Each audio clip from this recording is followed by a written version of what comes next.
Bonsoir,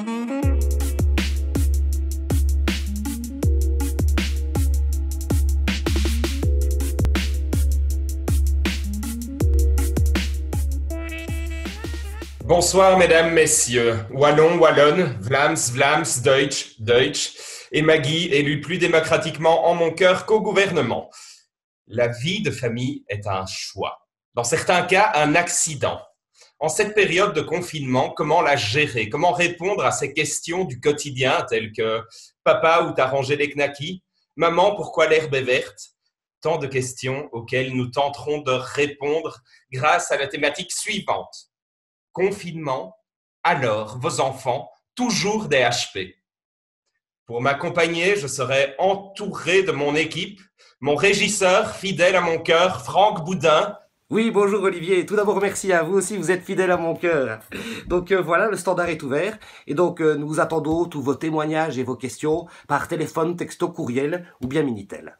Et Jenny Papensé pour tout ce qui concerne l'actualité. Pour nous éclairer tout au long de cette émission, j'accueille maintenant nos deux chroniqueurs invités. Je vous demande un tonnerre d'applaudissements pour Mozart. Auteur, compositeur, il a travaillé avec les plus grands, de Johnny à Clo-Clo. Mozart, bonjour. Bonjour. J'aimerais également accueillir maintenant Don Benedicto Galvan dell'Almistad, professeur universitaire émérite, auteur de nombreux livres qui touchent à l'enfance. Bonjour. Bonjour. Je suis désolé, je ne sais pas comment marche correctement toute cette technologie. J'essaie de faire fonctionner la caméra depuis 3 heures, mais ça ne fonctionne pas. Ne vous tracassez pas, tant que nous vous avons avec nous, c'est le plus précieux. J'accueille maintenant nos invités. Marie-Françoise, 46 ans, mère de 3 enfants surdoués. Marie-Françoise, bonsoir. Bonsoir, je suis Marie-Françoise. J'ai 46 ans, donc j'ai des jumeaux de 11 ans, Marie-Dominique et Pierre-Alexandre, et j'ai un grand presque ado de 14 ans, Pierre-Alexandre. Non, pardon, François-Xavier. Merci, merci. Et maintenant, j'accueille Muriel, 35 ans, également mère de 3 enfants. Bonjour Muriel. Bonjour. Alors moi, c'est Muriel. J'ai 3 enfants et je suis actuellement en burn-out familial dû à la situation actuelle. Voilà. Alors, les enfants HP, ça doit vous parler, n'est-ce pas, Mozart? Vous-même, vous étiez un enfant haut potentiel, comme on dit. Oui, voilà, c'est exact. Au potentiel, je ne sais pas, j'ai beaucoup travaillé pour l'être.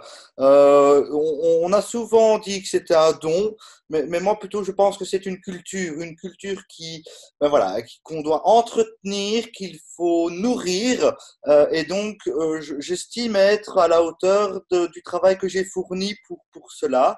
Et donc voilà, c'est tout naturellement que oui. Je suis au potentiel, voilà. Merci pour cette intervention brillante et éclairante.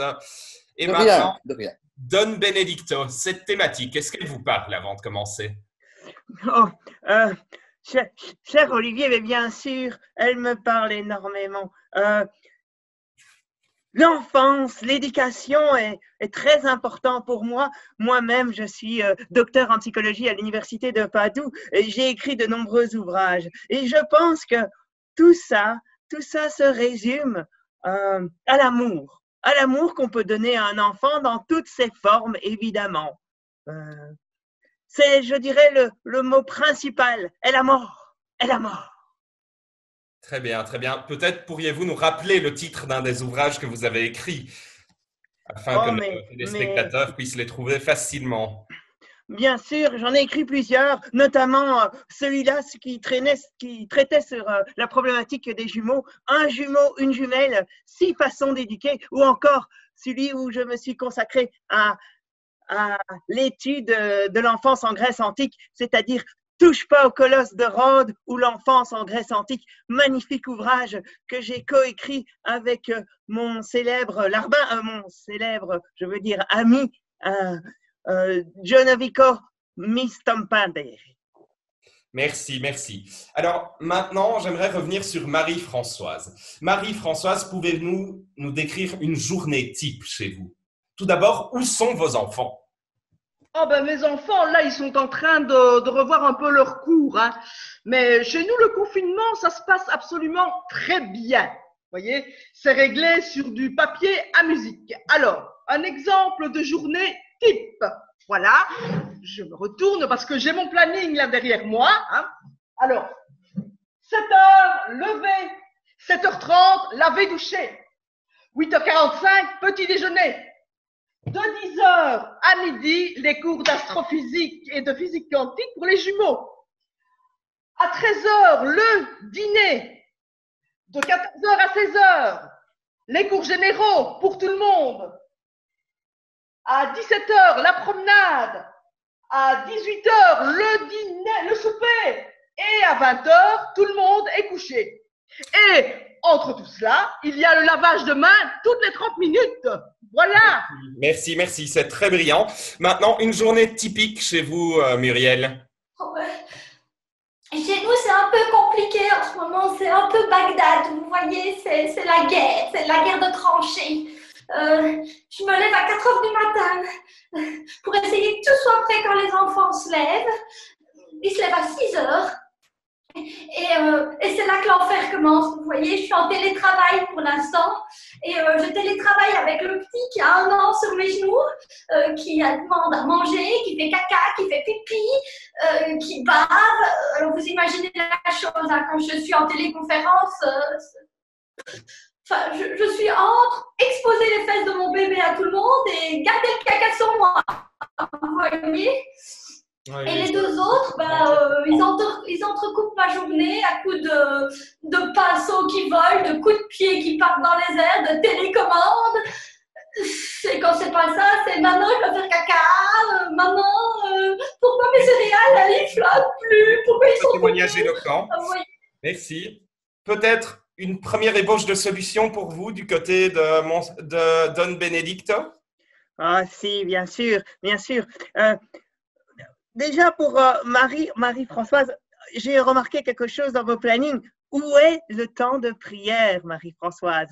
Il ne faut pas oublier la spiritualité de l'enfant. Il en a extrêmement besoin, vous comprenez? Donc tout ça est très bien ficelé, mais n'oubliez pas la prière. Quant à vous, Muriel Miel, ce n'est pas bien grave d'exposer les fesses de votre enfant. Continuez à le faire, n'hésitez pas. Laissez-le s'épanouir. Et si vous éprouvez des difficultés, sachez que je tiens aussi un centre de rééducation du Petit Sauveur de Saint-Cristobal. N'hésitez pas à m'appeler, je l'accueillerai avec grand plaisir. Merci, merci. Mozart, peut-être une ébauche de solution chez vous pour éclairer les parents? Bah oui, alors moi, souvent, voilà, moi, je conseille aux parents qui rencontrent des difficultés avec des enfants, peu importe l'âge, hein, peu importe, etc. Je conseille voilà, une écoute prolongée de la musique classique que j'ai composée, bien évidemment. Généralement, pour des enfants qui posent problème ou qui ont un comportement inadéquat, je propose une écoute prolongée entre 4 et 5 heures de musique et souvent avec des morceaux en boucle qui repassent. Ainsi, l'enfant va vraiment pouvoir se concentrer sur la structure musicale et sur l'univers qui accompagne cette musique. Il va pouvoir réfléchir à son comportement en étant dans des conditions tout à fait optimales de réflexion et d'introspection. Merci, merci pour cette brillante intervention. On me fait signe que nous avons plusieurs questions en régie. Oui, voilà Olivier. Alors, pas beaucoup de questions, mais de nombreux témoignages poignants, notamment celui-ci de Madame Simone Porcelet de Rémicourt, qui veut garder l'anonymat et que nous appellerons donc Virginie Fossé de Saint-Siméon, qui a vécu de nombreuses années avec Mozart, l'a connu personnellement, et dit ceci, c'est faux. Voilà. Alors, j'aimerais vous demander d'accueillir Jenny Papensé pour sa chronique de presse qui va éclairer tout notre débat. Jenny, c'est à vous. Oui, bonjour Oliver. Alors, chronique des confinés pas encore disparus, quoique, c'est parti. Par où commencer? Les nouvelles sont tellement variées en ces temps confinés. Mais bon, les dauphins sont revenus dans la Meuse. Et oui, le gouvernement a donc décidé de couper net les subsides pour le tram à Liège et de déployer à la place le pôle touristique. Une plage artificielle est prévue afin de mieux les observer. Et les wagons du tram seront reconvertis évidemment en sous-marins. La protection des mammifères est en cours de négociation au Parlement. Des coupes budgétaires dans l'enseignement sont évoquées. On ne va pas déployer la 5G car on est trop en retard. On déploiera la 6G. Vous me demanderez, qu'à de plus avantageux la 6G? Elle est tellement rapide qu'elle permet de cuire ses aliments à distance et de calmer les enfants suréfficients. À partir du 3 mai, les enfants HP, puisqu'ils sont si différents, n'iront plus à l'école en même temps que les enfants dits normaux. Ils seront séparés. Les HP iront à l'école pendant les grandes vacances. Comme ça, il y aura du boulot pour tout le monde, surtout en cette période de creux qu'est l'été. Grâce au confinement, nous observons une baisse d'obésité, car tout le monde sort faire son sport dans les parcs et sur les trottoirs. C'est officiel. Selon les graphiques dévoilés par l'OMS, dans une semaine, nous atteindrons un pic de non-obésité. Pour redresser l'économie, le gouvernement a décidé d'octroyer à tous les citoyens leur revenu universel pour pouvoir couper les aides sociales et diminuer drastiquement le salaire des travailleurs, en particulier celui des artistes, qui occuperont désormais un statut très particulier, celui de surintérimaire. Quant aux artistes HP, ils ne pourront plus que se produire dans des cabarets, et ce uniquement pendant l'été encore une fois. Les parents qui ne savent plus comment tenir leurs ados à la maison pourront faire appel gratuitement à l'association La lutte des coiffeurs en quarantaine. Grâce à la 6G, ils couperont les cheveux des ados à distance pour leur faire des coupes mulets et au bol. Ainsi, les ados resteront chez eux trop honteux de sortir. Pour la sécurité et le contrôle des masses, le gouvernement a décidé d'implanter chez tous ses citoyens une puce avec entrée micro USB 5.0. Seule entrée possible pour se brancher au distributeur de vaccins tout en écoutant Spotify. Notons que cette puce interconnectée à la 6G permettra de détecter plus facilement les HP. Tout cela, évidemment, dans un but de bien-être et ce, pour le bien des sociétés. Des citoyens. C'est tout pour cette semaine, donc je vous dis à plus dans le bus. Merci pour cette brillante intervention. Je réintroduis le débat maintenant. Muriel, pouvez-vous me dire où sont vos enfants et ce qu'ils font? Et surtout, où êtes-vous en ce moment aussi? Je suis dans les toilettes. En vérité, j'ai fui la scène de bataille. Figurez-vous que mon salon est devenu un lieu d'expérimentation artistique. Voyez-vous, ils ont appris la technique selon Miro à l'école et ils ont décidé de reproduire ça dans la vie réelle, c'est-à-dire que mon canapé est devenu une œuvre d'art. On me fait signe que nous avons plusieurs questions en régie. Ben non, ça sonne pas. Hein, Non. Un point de vue intéressant. Et chez vous, Marie-Françoise, que faites-vous? Eh bien, moi, attendez, quelle heure est-il? Ah oui, 17h40. Ah ben, mes enfants sont en promenade. À part le grand, parce que là, je l'ai puni. Je l'ai puni effectivement parce qu'il n'a pas respecté les règles. Il est confiné dans sa chambre. Et oui, double punition. Confiné dans sa chambre et confiné à la maison, vous comprenez. Mais bon, mais malgré tout, je suis fort inquiète parce que en restant confiné dans sa chambre, il pourrait perdre son haut potentiel, voyez. Alors, chaque fois qu'il sort pour aller aux toilettes, et ici dernièrement, je lui ai posé la question pour ne pas qu'il perde son exercice d'esprit. Eh bien, je lui ai posé un problème. Voilà. Donc, je lui ai demandé de mesurer le rayon de notre dernier papier de rouleau PQ. Et en fonction des feuilles restantes, je lui ai demandé de calculer le temps qu'il nous restait jusqu'à ce qu'on s'essuie à la main. C'est merveilleux, n'est-ce pas?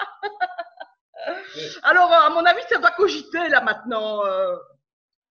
Voilà. Oui? Très ingénieux. Très ingénieux. Attendez, François-Xavier a quelque chose à me montrer. Donc, Ah! Il a résolu le problème du PQ. Oui, regardez. Il a trouvé la solution.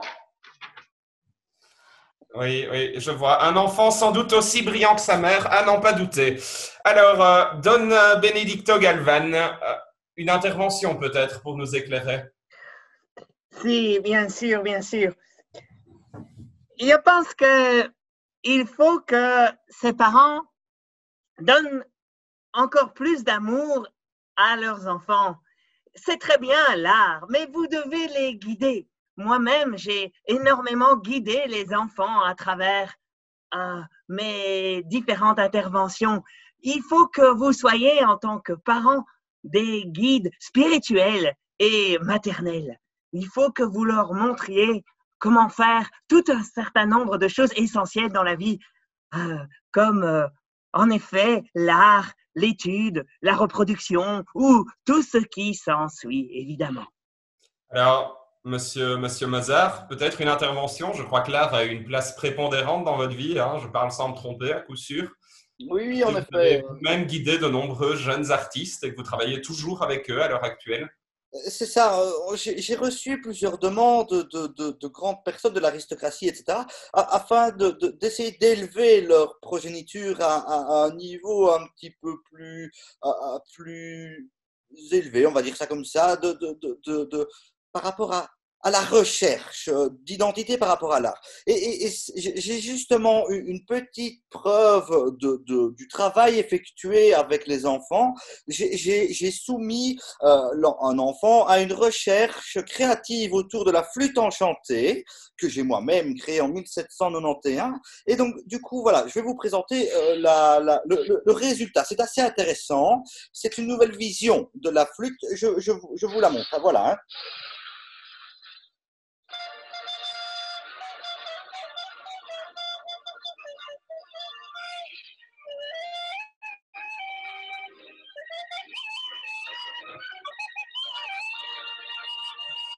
Voilà. Et donc, du coup, vous voyez, c'est un résultat que je ne peux qu'approuver parce que c'est innovant, c'est créatif et on voit qu'il y a une vraie recherche derrière ce petit travail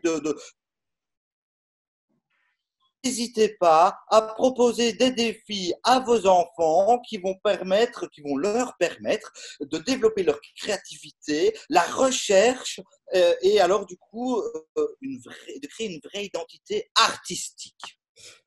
Merci pour cette brillante intervention. Mais justement, Jenny Papensé va présenter toute votre actualité maintenant, Mozart. Tous les endroits où nous pouvons vous retrouver et vous suivre au quotidien. À ne pas manquer cette semaine, fin de la tournée de notre cher Mozart à la salle de l'Aurore à Ménil-Saint-Blaise, dans la province de Namur, pour se terminer en beauté dans la région de Charleroi, à la salle, le foyer, jusqu'au 3 mai inclus. Allez, à plus tard dans le car. Merci Jenny, encore une brillante intervention. On me fait également signe qu'il y a une intervention en régie. Oui, non, Olivier, alors oui, c'est assez calme au standard pour l'instant, pas d'appel. Je crois que vos explications sont assez claires pour nos spectateurs et auditeurs. Voilà. Il est maintenant l'heure de clôturer notre débat tout doucement. J'aimerais, à ce propos, donner une dernière occasion de s'exprimer à nos deux invités. Mozart, avez-vous quelque chose à rajouter? Non, je dirais, faites confiance à la musique. Faites confiance à l'âme créative et artistique de vos enfants et ce confinement, il sera comme une lettre à la poste. Merci. Bonne Bénédicte. J'ai enfin réussi à faire marcher cette caméra. Oh, comme je suis fière. Si, bien sûr, un dernier conseil. Mais c'est ce que je répète depuis le début du débat. L'amour. L'amour. Enseignez l'amour le plus profondément possible à vos enfants. J'ai beaucoup aimé l'intervention de Sœur Mozart qui, de cette touche artistique, a rendu encore plus beau l'utilisation d'une flûte. Même si, à mon goût, l'interprète était un peu vieux, mais ce n'est pas grave. L'amour, donc l'amour. Aimez vos enfants et un message personnel à Muriel Miel, n'hésitez pas, si ça devient un peu trop dur, de les confier au plaisir de l'Église. Merci. Merci pour ce mot de la fin. L'amour, justement. L'amour. Oui. Je vous invite tous à nous retrouver la semaine prochaine sur cette thématique. La sexualité en période de confinement. Une solution, un problème, un passe-temps. C'est ce que nous découvrirons la semaine prochaine. Et maintenant, juste avant de vous quitter, la minute américaine. The time for empty talk is over. We are also praying for the people of Puerto Rico. We love Puerto Rico. We will make America great again. Merci, au revoir, au revoir, au revoir. Merci à vous.